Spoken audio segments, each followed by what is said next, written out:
So, Rodrigue, should we wait a bit more? Oh, I think maybe 2 minutes.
Okay, so let's start the webinar, everyone.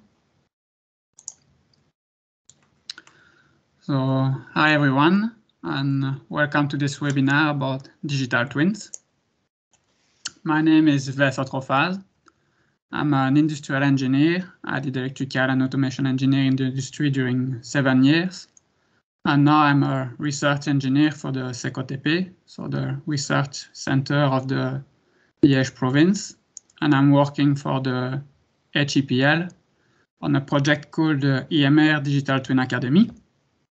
And I'm doing this project with the help of Rodrigue Rollor, who is teaching industrial engineering at the HEPL too. So here is our timetable. We will start by presenting the project background and why we are here today. Then we will introduce the notion of digital twin and see how they can help us in our life of engineering in the machine design. We will also review the other uses we can have of these digital twins before the conclusion. And we reserve a slot for the question at the end of the presentation. So if you have any question, we will be glad to answer you, but at the end of the presentation. So we're here today to talk about the digital twins and how they can help us in the machine design process. And this is in the context of the EMR Digital Twin Academy project, which I'm part of. So what is this Digital Twin Academy about? This is a European project for the region Meuse-Rhay. So the project is financed by Interreg, which is a European institution. And the project is led by Job@Skills. And in total, there are 11 partners around the region. In Belgium, in Liège, we are represented by us, so the HEPL with the CECOTP. There is also ELMO with the CRIC and the University of Liège. For other partners in Belgium, we also have the University of Limburg with CIRIS and Flanders Make. In the Netherlands, there is the Fontys University and the STUT. And in Germany, there is the University of Aachen with the NMWP Center. So that's all for the partners. And what is the purpose of this project? So the Digital Twin Academy has 2 main objectives. The first one is to elevate the general knowledge in the region regarding digital twins. And for that, we have different work packages. First one is to organize workshops, webinars, and seminars. The target audience are students, teachers, job seekers, industrial, and so on. This is what we are doing right now. And we are recording each of these events. So this will be stored on the project website and anyone can see them later. This is why we have to do this in English for us in Belgium. As the target audience is international, we can say at our European level. Now, the second part of this first objective is the creation of a platform of online teaching modules. So we are creating 40 modules of e-learning, 20 modules for basic knowledge and 20 modules for advanced levels. The goal of this is, of course, to elevate the knowledge in the region about digital twin. And the second objective, the second big objective of this Digital Twin Academy is the realization of digital twins with different partners. In our case, we will work with Technifuture and the Cyber Factory.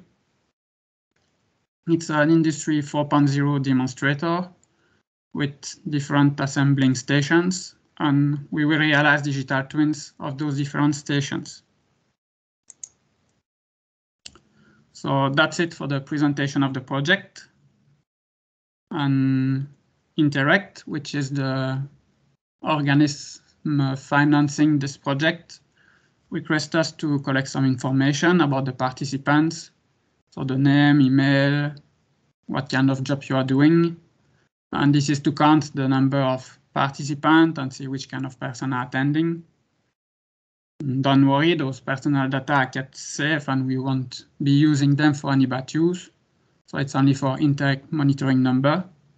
So I will give you the link of a survey and you can go on the link and reply to the survey. So I will give you the link in the chat.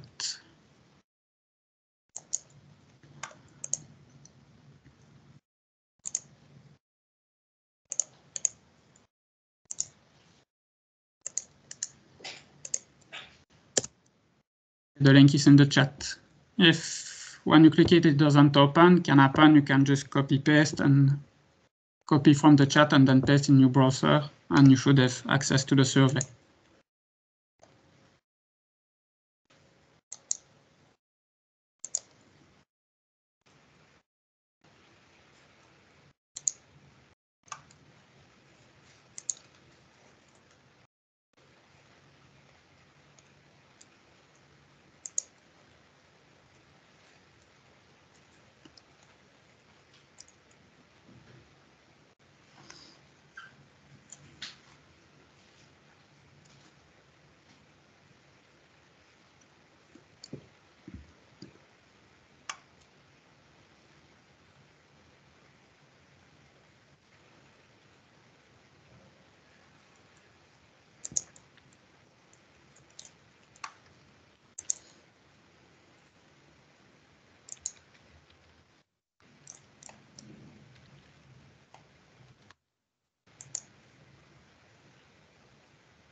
So is it okay for everyone? Everyone was able to open?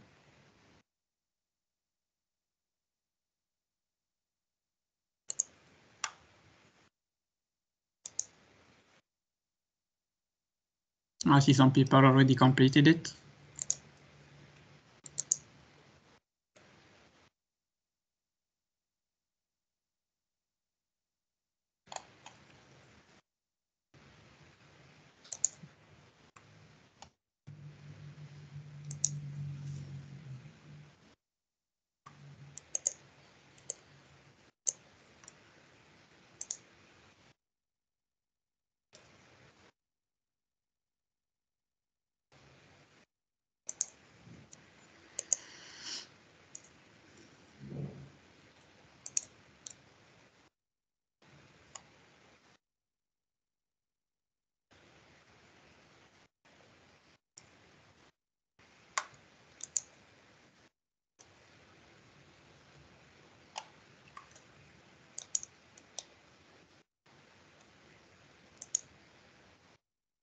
That we can continue. Yeah, but I wanted to review some part of the survey together to see which kind of people were attending.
Okay, so we can see here that we have a bit of everything. Most of the attenders are students, but we also have some industry workers, some teachers, and some people working in the research field. So we have a bit of everything today.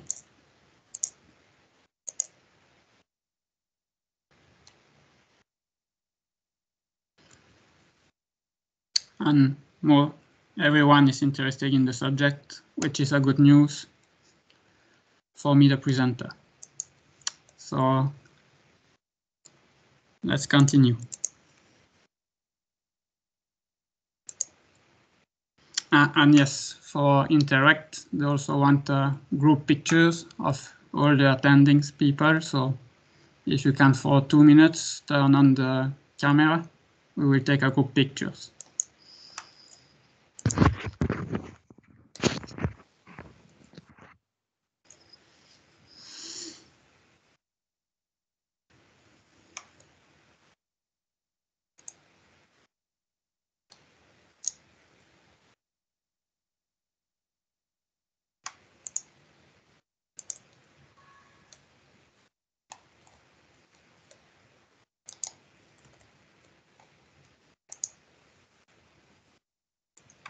Okay, we'll take a screenshot.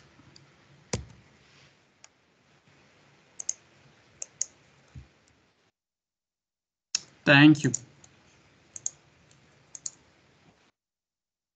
I see some people didn't reply to the survey.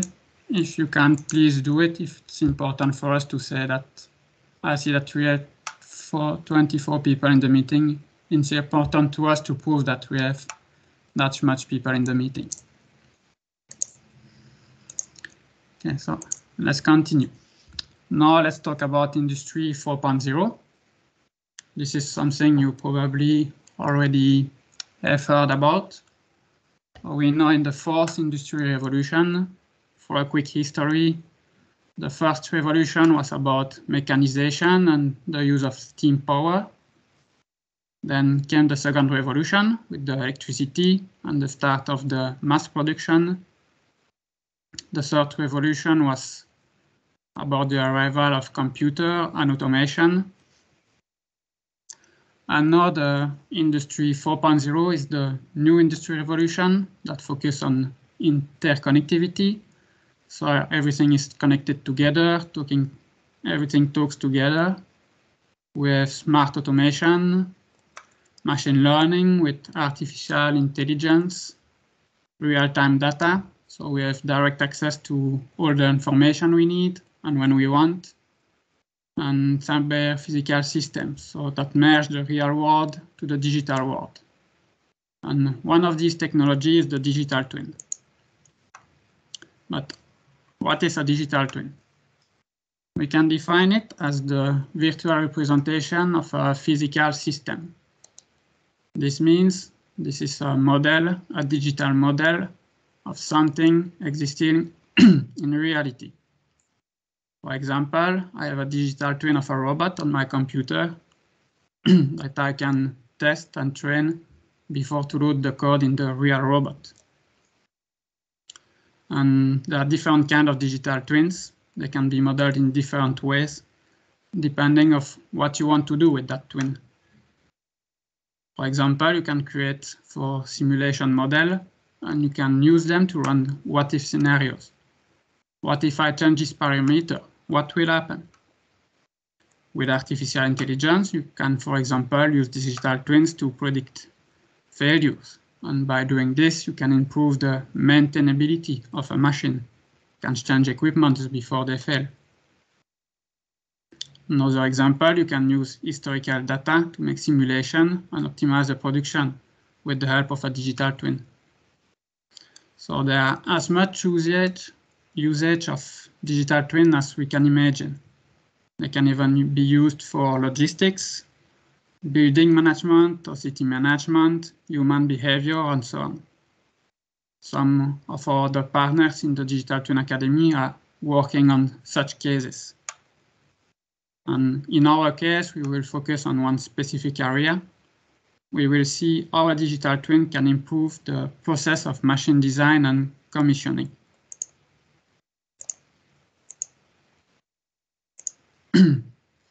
Now I will show you a small demo of a digital twin. This will be the twin of a Festo station. Maybe you know this station because you have worked on it during automation class at school. And this is our sorting stations. So small cylinders comes on a conveyor and are sorted in different ways according to the colors and material. So here the video is the real machine.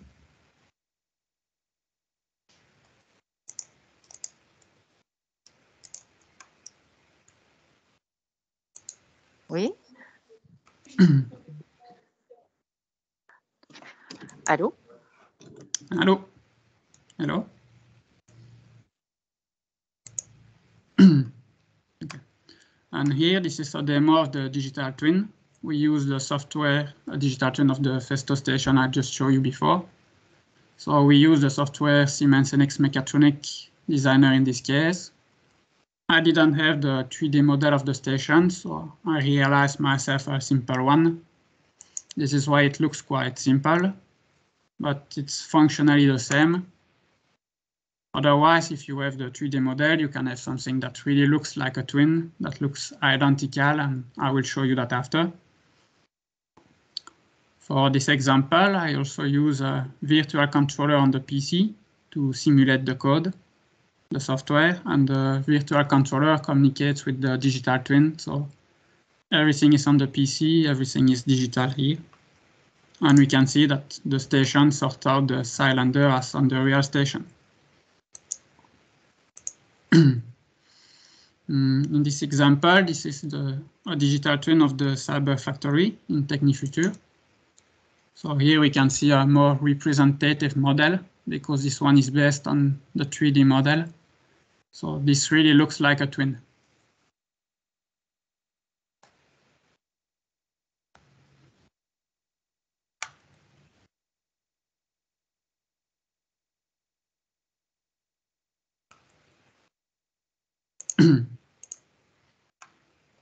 And here we can see some process happening. It's still the same Cyber Factory in Technifuture, still the digital twin. So here is a pickup station that will collect some element from a stock and drop it on a moving car.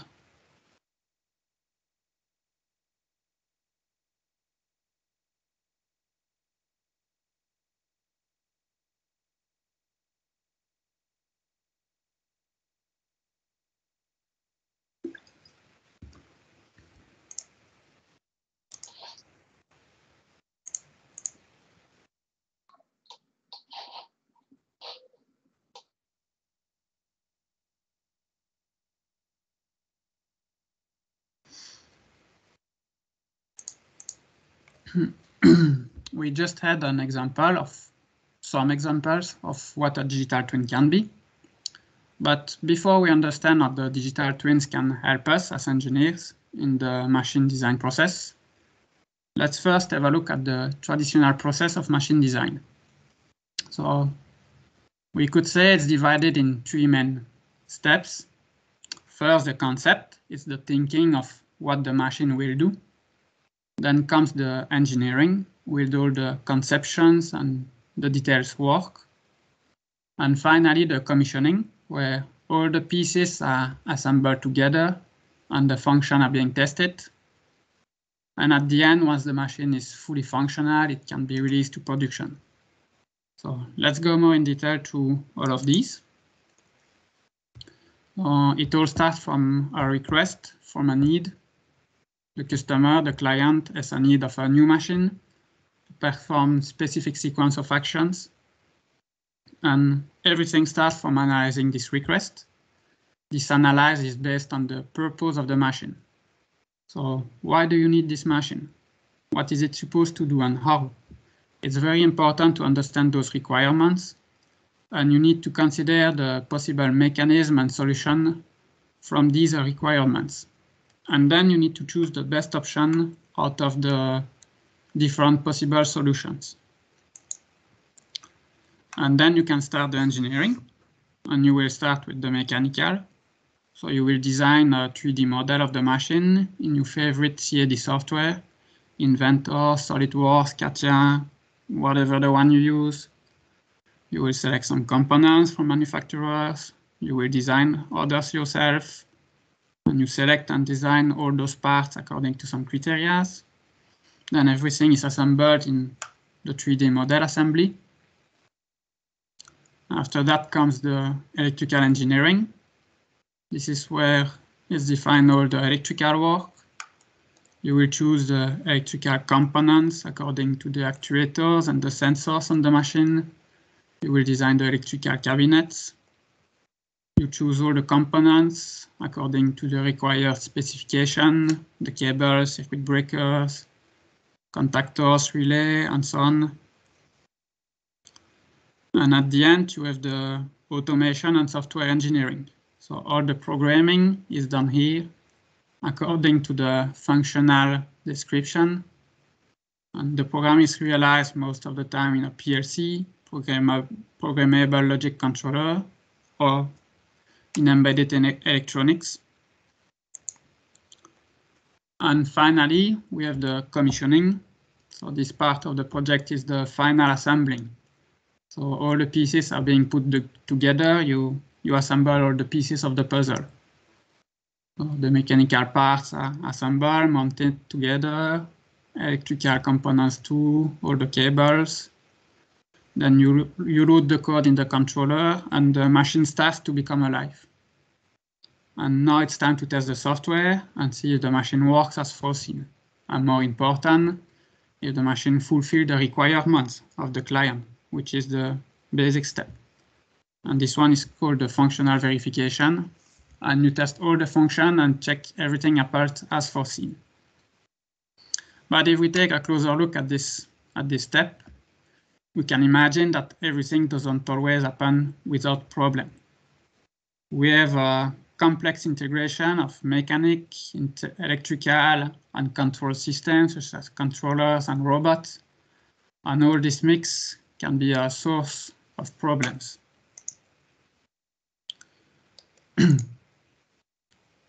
So we'll have a look at this video to understand this. This is from a movie, Modern Times, from Charlie Chaplin.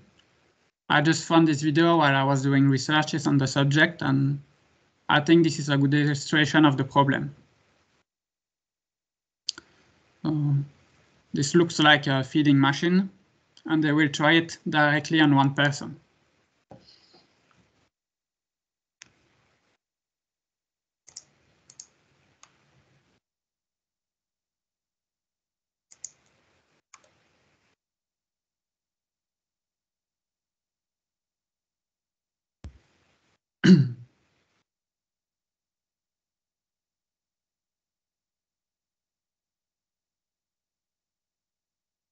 So they start with the soup.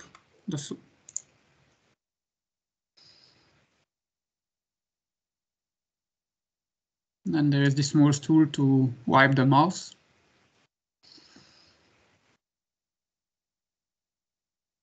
The next step is to feed some meat, it looks like.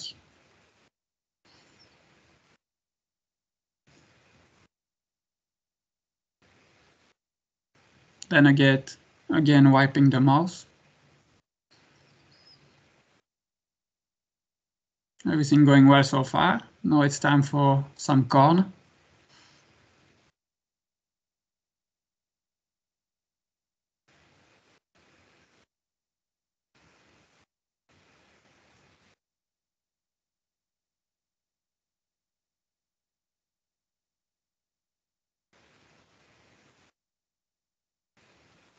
And now we start to have an issue. It's going really too fast and crazy. You can see the poor man has some problems. And they start to check and troubleshoot, to do some diagnostic, try to understand why it's not working.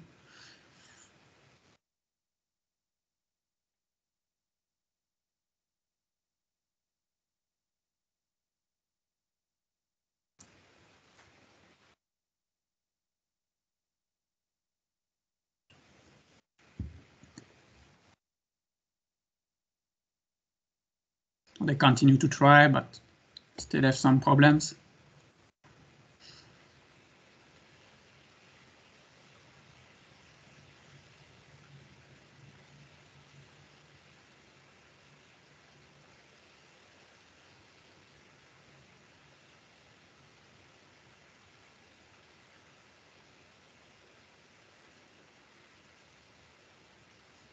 I restart the cycle, but new problems appear now.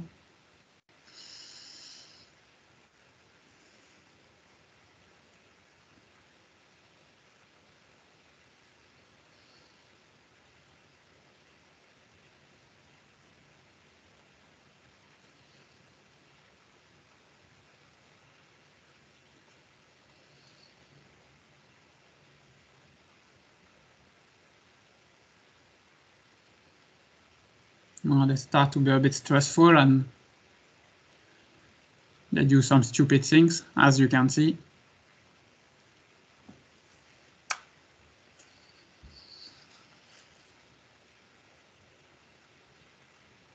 So we can see that at the commissioning phase, a lot of problems can happen and things are never perfectly working as we expect. At the end, this one is a complete disaster, but of course, this doesn't always happen like that.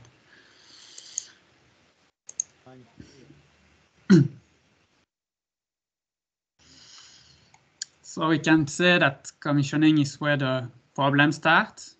We can have a lot of different problems happening during commissioning, mechanical problems, electrical problems too. And a big part of the problems that occur are the software problems. And you need to fix them as you progress in the testing. And the more you progress and the more you find some. But it's a slow and long process to troubleshoot and to solve all those problems. And commissioning is a large part of a total project cost because it requires a lot of resources. You have employees, workers that are working out of office. Sometimes they may be traveling to another country.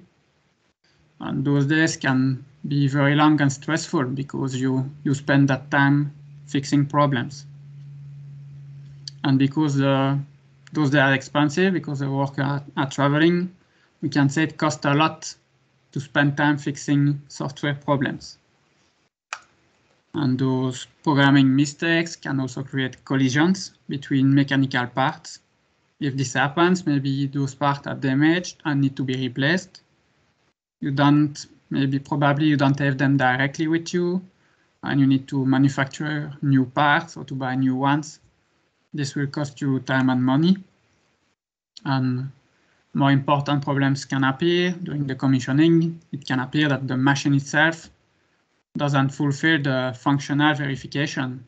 This means the machine, as it is now, is not good enough for the need of the client. Maybe the quality of the product is not reached, or maybe the cycle time is not fast enough, the machine is too slow. And in this case, some parts of the machine need to be redesigned.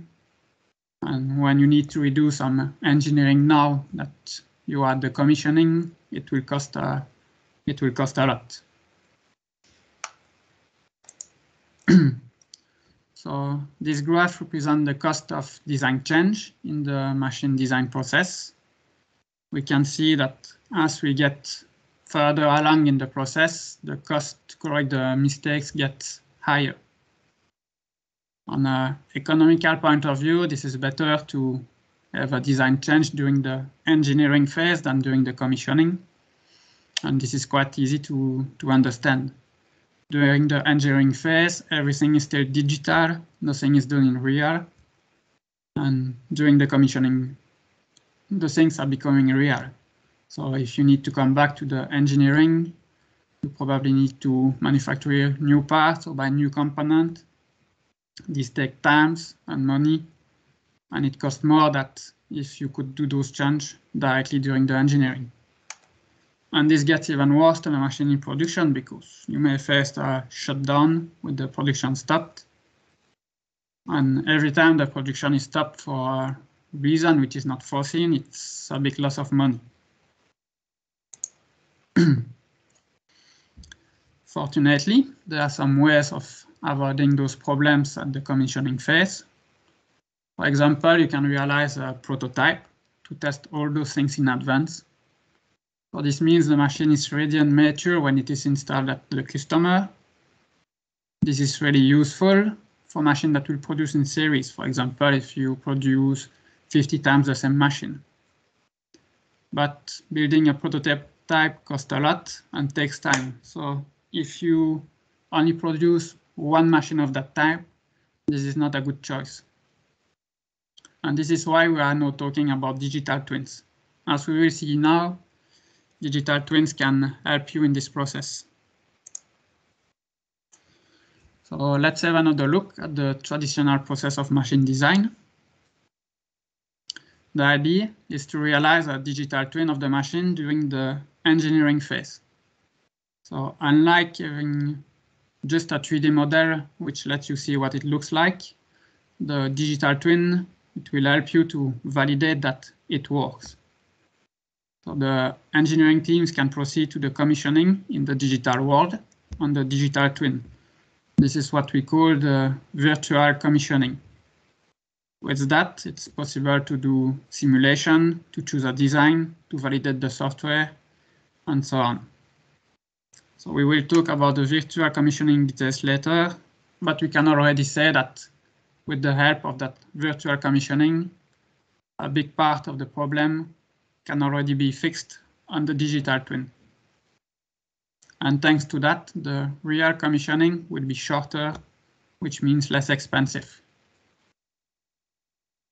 And the fact to fix this problem on digital twins will also reduce the cost compared if you had to fix it when the machine was already built, because everything's still digital.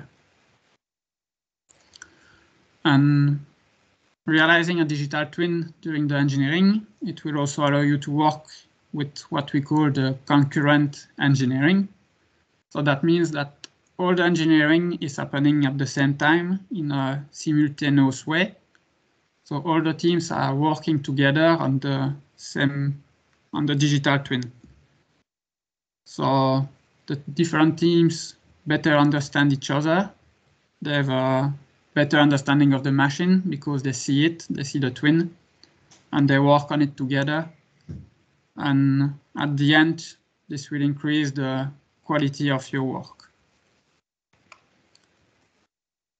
And you can discover those problems early in the process when the project is still flexible and easy to update. And you avoid to face this in the commissioning, of course. There are other benefits of using the digital twin during the engineering. So, for example, you can have more than one ID during the design process, but it's not always practical possible to test all of them, of course. So you need to make a choice at this step of the project. And if you use digital twin, it's possible to try different layout, different solutions, different components. You are still in the digital world, so you can try different solutions before you can make your choice. So the machine builders can try different design and so on. And at the end, it will help them to optimize the design and have a better machine. Example, instead of one iteration of the traditional sequence process, so mechanical engineering, then electrical, then automation, and then you arrive at the commissioning. Here, you can do multiple iteration of the design process. So you do all the engineering more or less the same time as we've seen. Then you do the virtual commissioning. And if you see there is a problem, if you need to make some change, you can come back to engineering. Then you can redo a virtual commissioning and so on until you get what you achieve. And when you feel everything is ready, then you can start to do the real commissioning. And you already solved a big part of the problem on the digital twin. And with that, you can come with a better product. Another thing is you can present the digital twin to the client to get its feedback. It's easy when you do a design review with the client. He can really visualize what you are doing. And it eliminates the risk of misunderstanding between you and him. This gives an idea if the machine corresponds to the required specification. So the customer can have a clear point of view of the machine, and if he needs any change, it can be done before the machine is being built. And so the client not only see a 3D model, but he see a real working machine in the digital world. So using continuously the digital twin during the project helps you to come with a better machine.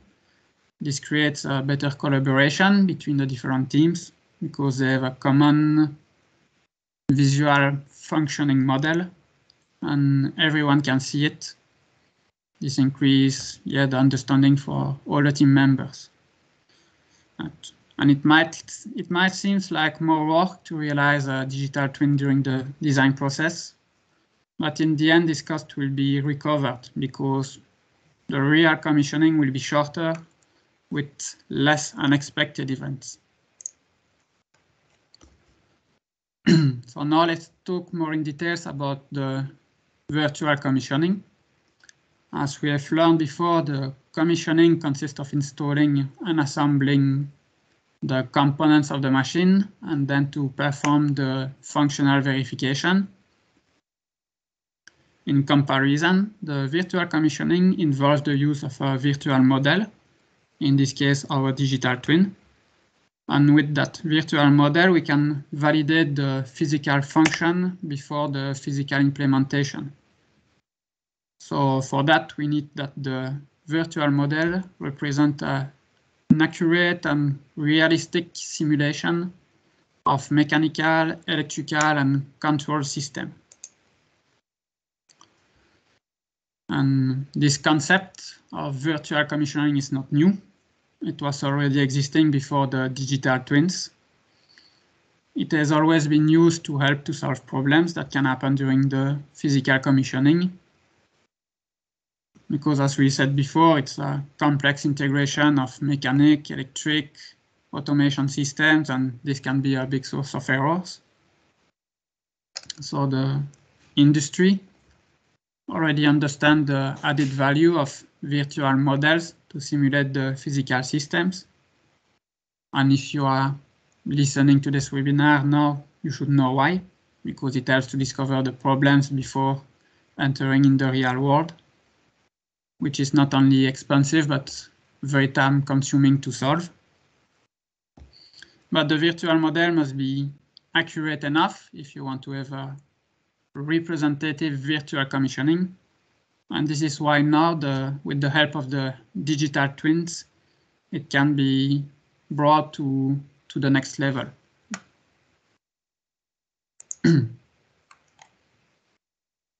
So what can we do with that virtual commissioning with the help of a digital twin? So with the simulation of the HMI, the human machine interface, and the operator station, you can simulate almost everything on the digital twin as if you were in front of the machine. You can test the machine as if you were on the real one, and by testing everything, you will identify a lot of software problems. And you can correct them at the office without stress and take the time to do it properly. And this you don't always have the time to do it when you are in the real commissioning. You are stressed and you need to go fast. Here you can do it peacefully at the office. So the software will really be better once you do the real commissioning because you can optimize it on the digital twin. Once again, you don't always have the chance to optimize the software on the real machine. And you can also set parameters in advance, do the robot teaching. Those are time saving for the commissioning, the real one. You can also detect collisions before it happens physically. Example, as I've said before, it can happen that a small mistake in the software creates a collision between two parts, which can result in big damages to the machine. So you can save your time and money if you identify those collisions in the virtual environment at first. You can also simulate errors to see if your code is correct without any risk of damaging the machine.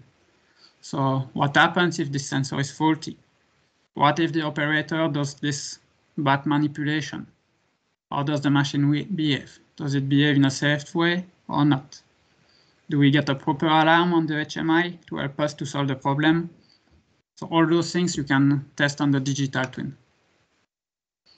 And even some things that could seem dangerous to test on the real machine, you can test on the digital twin. There is no risk, no danger to harm someone.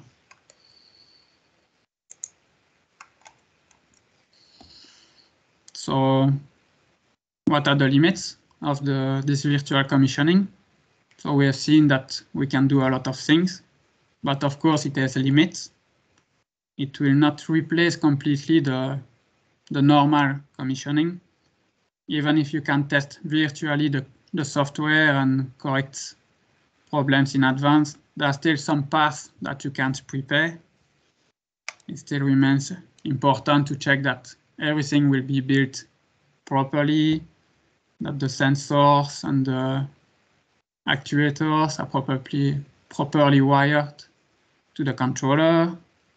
You still need to do the functional verification and some machine in place to work with materials, temperature, liquids, and so on. And you cannot always simulate those behavior of materials in the digital twin. There are still today some technology to develop about this. So in the real commissioning, you still have some work to do, but this one is shorter and less problems normally after the virtual commissioning, because it helps you to detect a big part of the problems in advance and you don't have to solve them later. So we know that commissioning is a large part of a total project cost. This requires a lot of resources. People may be traveling away from home. A main part of this step of the project is to fix software problems. Those are usually stressful and long working days. And make a virtual commissioning with a digital twin will give you a good amount of advantages.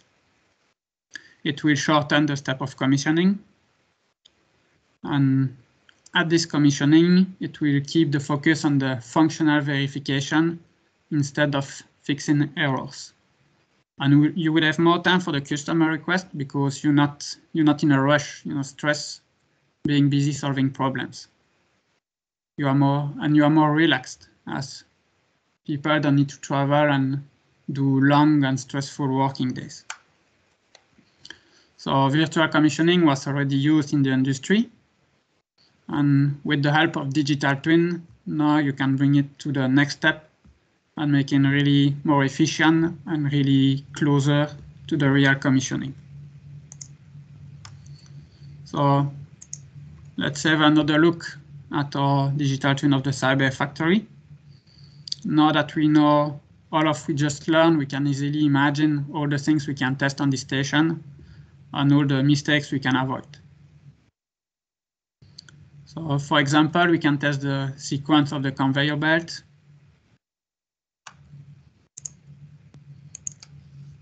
We can also check the robot software code and check if it's working.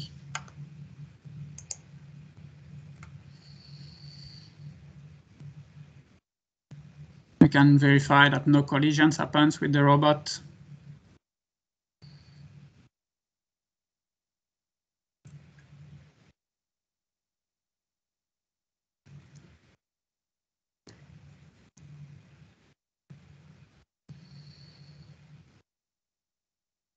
So here the robot is taking place from a stock and assembling them. So for example, we can simulate errors and see what happened. For example, what if there is a part missing in the stock? What is the robot doing? What if we open the door of the cell? Does the robot stop in a safe way that no harm can occur to the people working in the cell? All those things you can do with the virtual commissioning in order to be ready. And you can also show this to the customer to validate the robot cell. If necessary, you can try different layouts, components. We can easily think about everything we can do with a digital twin before we build a machine.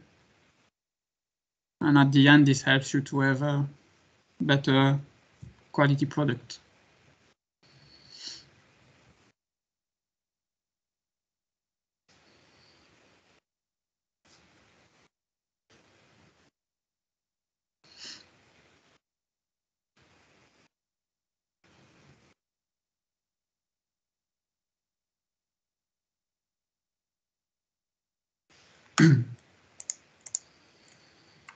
And besides the design of the machine and virtual commissioning, we can use the digital twin for a lot more application.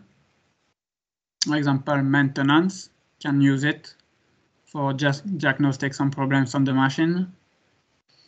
You can use it to make some different tests on the machine while the real machine is running in production. If you need to make some change, upgrade, you can test that on the digital twin before you implement it. And this is a non-exhaustive list, and I'm sure you can find as much application of it as far as your imagination can go.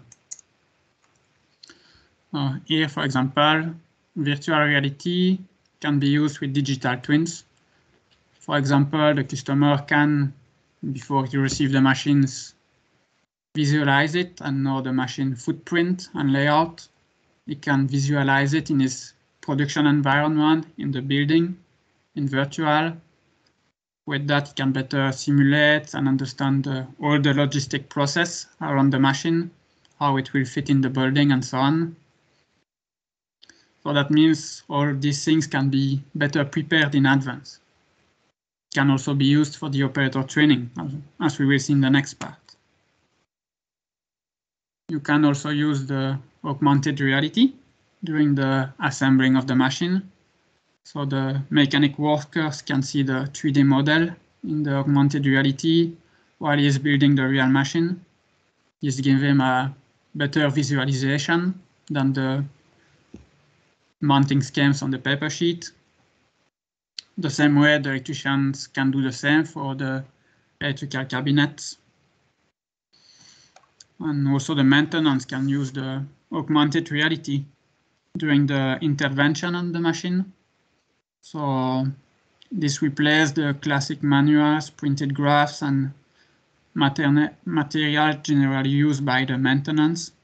For example, now with a tablet, you can scan a QR code on the station and you directly have all the information about it.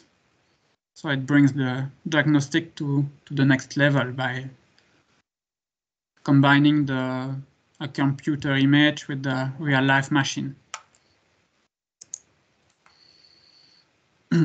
So the digital twin can also be used to train the operators and the staff in advance. So when the machine arrives, the team is ready to use the new production tool from day one. Because usually when the machine arrives, it can be new for the operators. They don't know how to use it. So they have a learning process. Now they can use a digital twin to learn how to use it in advance. And as I said, they can even use a virtual reality to make it more real. They can go around the machine and test everything as if it was real. So the operators can be more efficient at the beginning of the machine life. And the life cycle of the machine can be long. So most probably new operators will come. Those operators can be trained on the digital twin before to go on the real machine. So the training process is more efficient, and the operator can go on the machine with the necessary knowledge and confidence. And also this will decrease the risk of damaging the machine by human mistake due to a lack of training. And as I said, the maintenance can also use the digital twin. They can use it to try to duplicate some problems and try to solve them in the virtual environment. Because some issues only occur in rare situations, specific manipulation, and it's not always possible to test them. Maybe because the machine is busy in production and you have no access to it, or maybe the error creates a crash or a collision. And of course, you don't want to create another crash just to test it. It will cost a lot, and I don't think your manager will be happy. Or maybe the machine is not accessible because, as I said, it's busy being in production. So often when there is a problem, you need to fix it as quick as possible so the machine can go back to production. And so as the machine is running back, you can continue to investigate on the digital twin if you don't know what was the cause of the problem. As I said, it's often difficult to have time on the machine to make trials. Sometimes the machine runs 24/7 and every downtime is a loss of money. This is why the digital twin can be used to realize some tests. So you can test on the digital twin, you can test some small adjustment, some change, some parameter change in the software or new mechanical parts. This will help you to see if those changes are successful. And those changes will cost you nothing if it doesn't work, because it's still in the digital world, so everything is still virtual at that time. And if the results you obtain are good, then you can implement it on the real machine.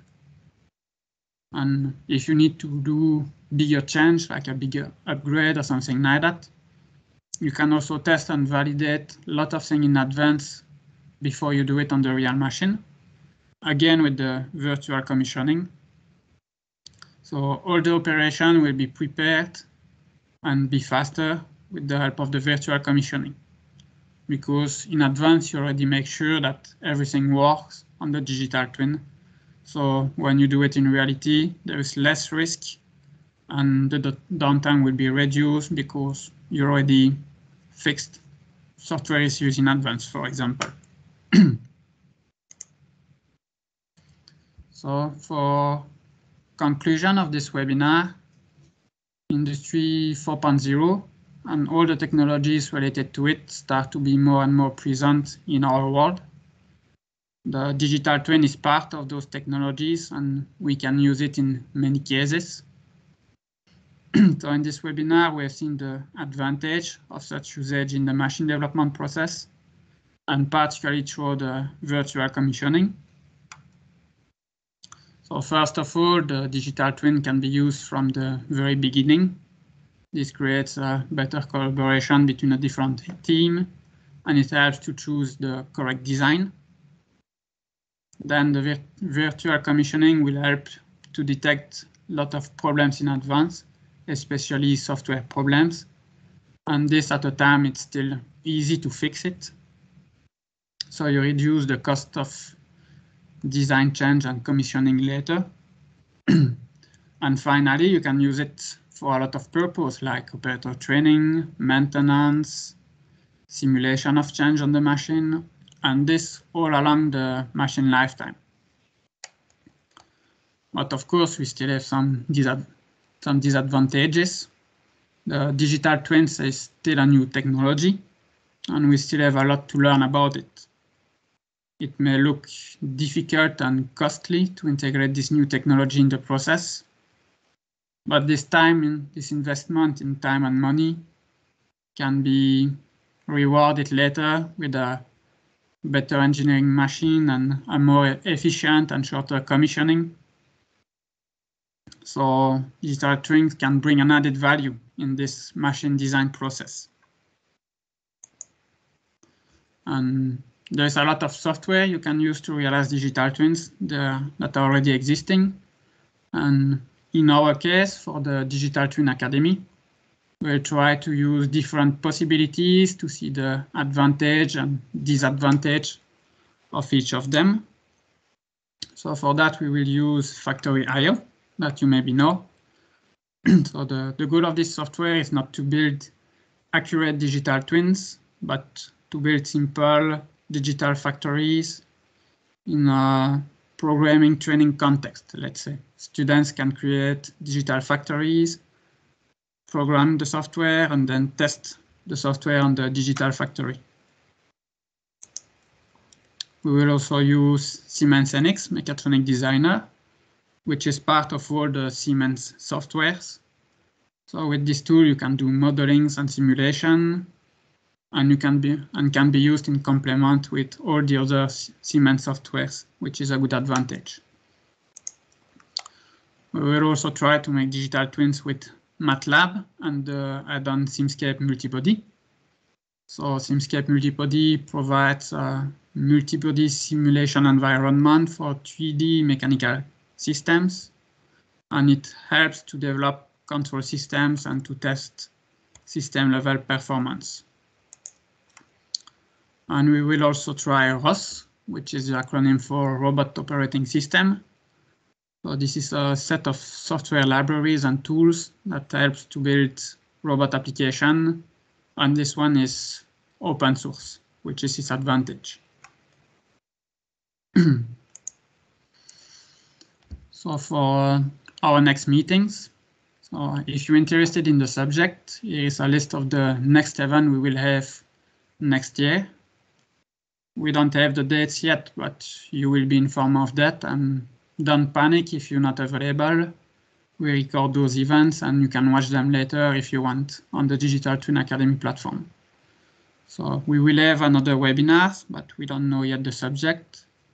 And we will organize 4 workshops. And each of them will be an introduction on how to realize a digital twin on each of these softwares. And now we can make a last survey. We will a bit see which of the next workshop you would be the most interested in. You can rank your interest for each of these events and also give us a little feedback about this webinar. Was it interesting, easy to understand, and how was it for you with the English? We know it's not always easy to follow, especially for the students that are not used to. So again, I will share the link in the chat and we will review the results together.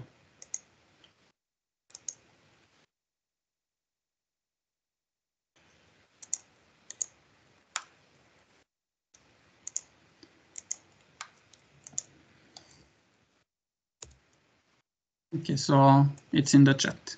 So as I said, if you cannot click, if it doesn't want when you click, you can try to copy and then paste in the browser. It should work.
And you can feel free to give us a feedback during the question time too. If you have some suggestion, it will be welcome.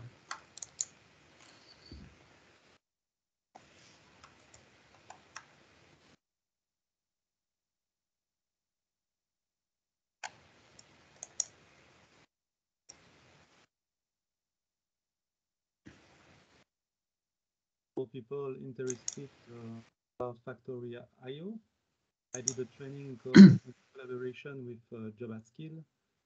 The topic is how to build factory. This training is free.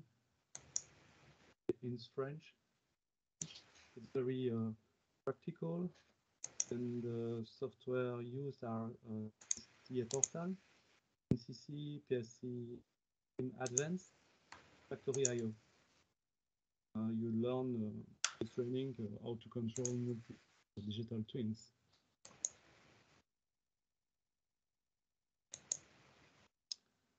Communicate the training on LinkedIn.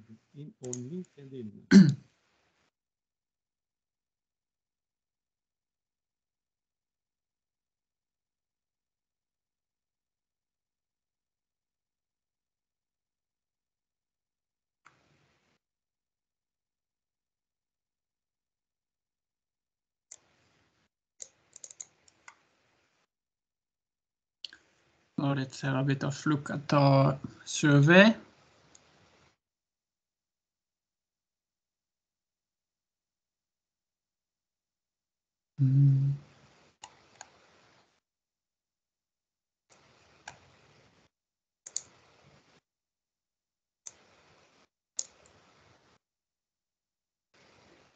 Okay. So yeah, people would be interested with the Factory.io.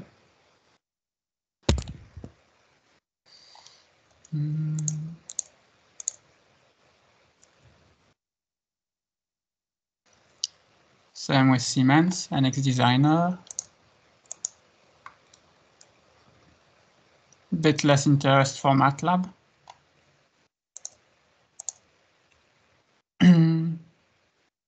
And Ross looks like quite interesting.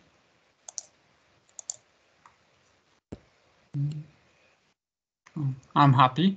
People enjoyed the webinar. This is a good point for me.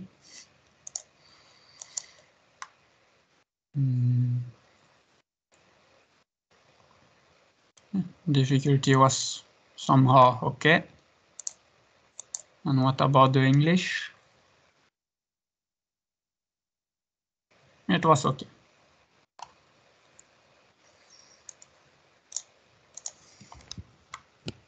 Those are good news, Rodrigue. So now it's time for the question. If you have 1, 2, 3 or more, feel free to ask. And on this slide, you can find our contact details. You also have the link to get the Digital Twin Academy newsletter. So with this newsletter, you will be informed on all the events from us, but also from the other partners, and anything related to the project. So questions time is open.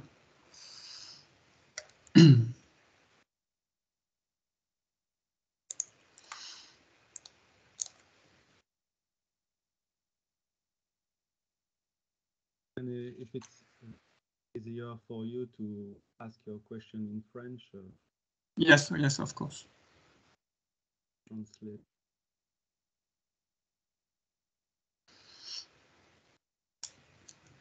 Maybe I have a question. Which virtual controller did you use to program the station with?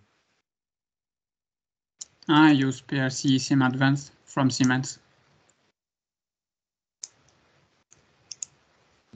TA Portal to TA Portal, PLC Sim Advanced, and in Siemens NX Designer, you can map easily the signals coming from PLC Sim Advanced. it's all Siemens, so everything is well integrated for that. In the communication of PC. I don't know how it's done the communication, because when you select, you just choose PLC/SIM and it's done automatically. So I don't know what's behind it. And Rollo, it seems we don't hear you clearly. Rodrigue, pardon. And no? Better. Okay, sorry.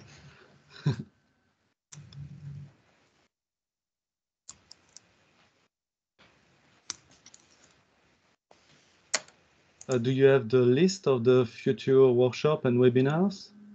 Yes, I can show it again.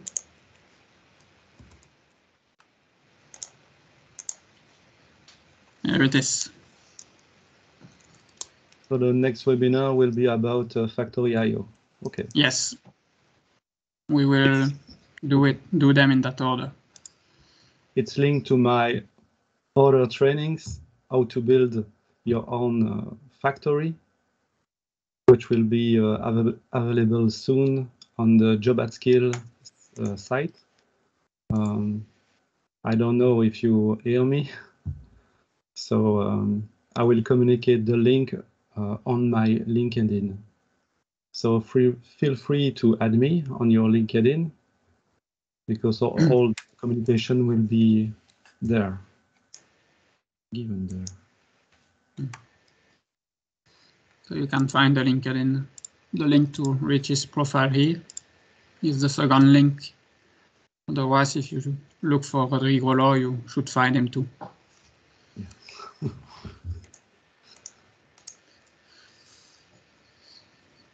Nobody have a question?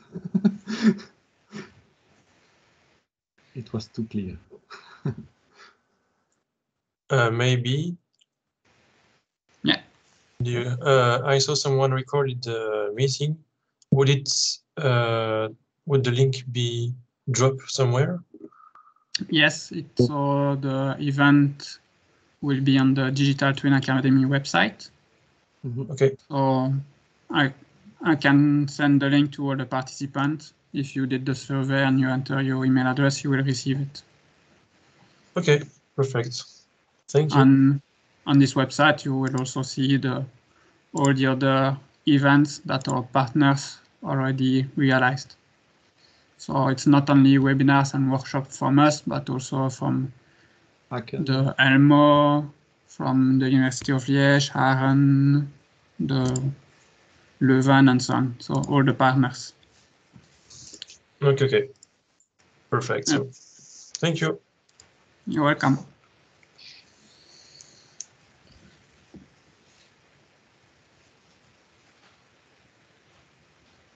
Okay. No more questions?